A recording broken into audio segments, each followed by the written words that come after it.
کلام امام الزمان علیہ الصلاۃ والسلام۔ جو شخص اپنے ماں باپ کی عزت نہیں کرتا اور امور معروفہ میں جو خلاف قرآن نہیں ہے ان کی بات کو نہیں مانتا اور ان کی تعہد خدمت سے لاپرواہ ہے، وہ میری جماعت میں سے نہیں ہے۔ حوالہ کشتی نوح، روحانی خزائن، جلد نمبر 19۔ اعوذ باللہ من الشیطان الرجیم۔ فلا تقل لهما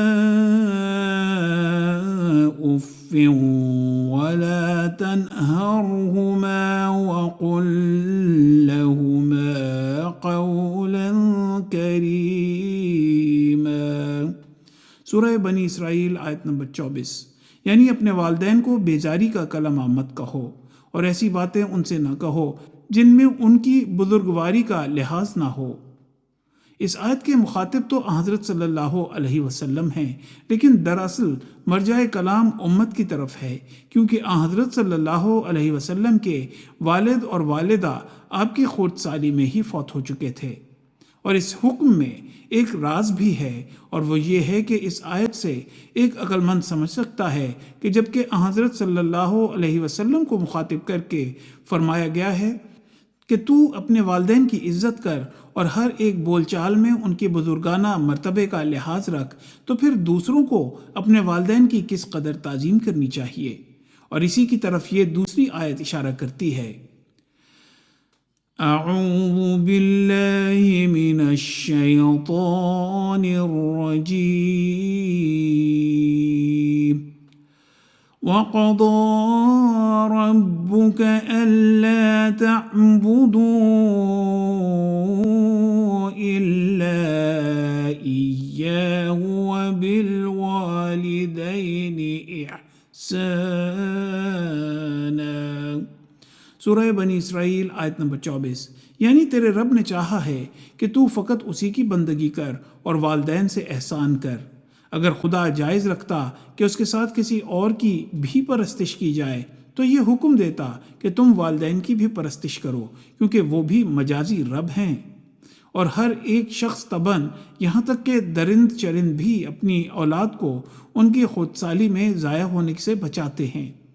پس خدا کی ربوبیت کے بعد ان کی بھی ایک ربوبیت ہے، اور وہ جوش ربوبیت کا بھی خدا تعالیٰ کی طرف سے ہے۔ حوالہ حقیقت الوحی، روحانی خزائن، جلد نمبر 22۔ عارضی اور ذلی طور پر دو اور بھی وجود ہیں جو ربوبیت کے مظہر ہیں، ایک جسمانی طور پر، دوسرا روحانی طور پر۔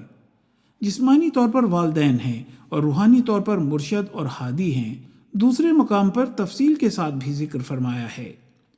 اعوذ باللہ من الشیطان الرجیم۔ وَقَضَىٰ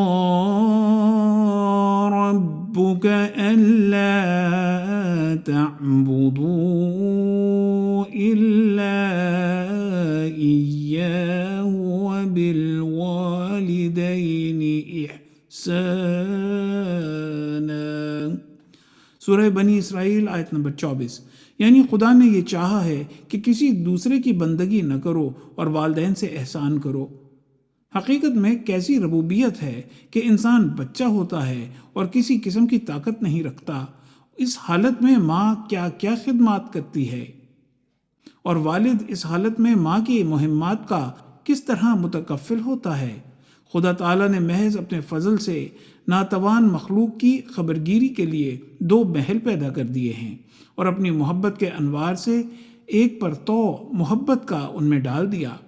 مگر یاد رکھنا چاہیے کہ ماں باپ کی محبت عارضی ہے اور خدا تعالیٰ کی محبت حقیقی ہے، اور جب تک قلوب میں اللہ تعالیٰ کی طرف سے اس کا القاء نہ ہو تو کوئی فرد بشر، وہ دوست ہو یا کوئی برابر کے درجے کا ہو یا کوئی حاکم ہو، کسی سے محبت نہیں کر سکتا۔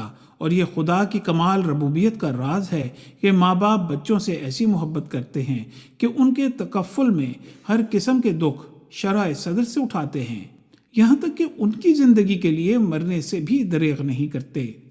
بس خدا تعالیٰ نے تکمیل اخلاق فاضلہ کے لیے رب الناس کے لفظ میں والدین اور مرشد کی طرف ایما فرمایا ہے تاکہ اس مجازی اور مشہود سلسلہ شکر گزاری سے حقیقی رب اور ہادی کی شکر گزاری میں لے لیے جائیں۔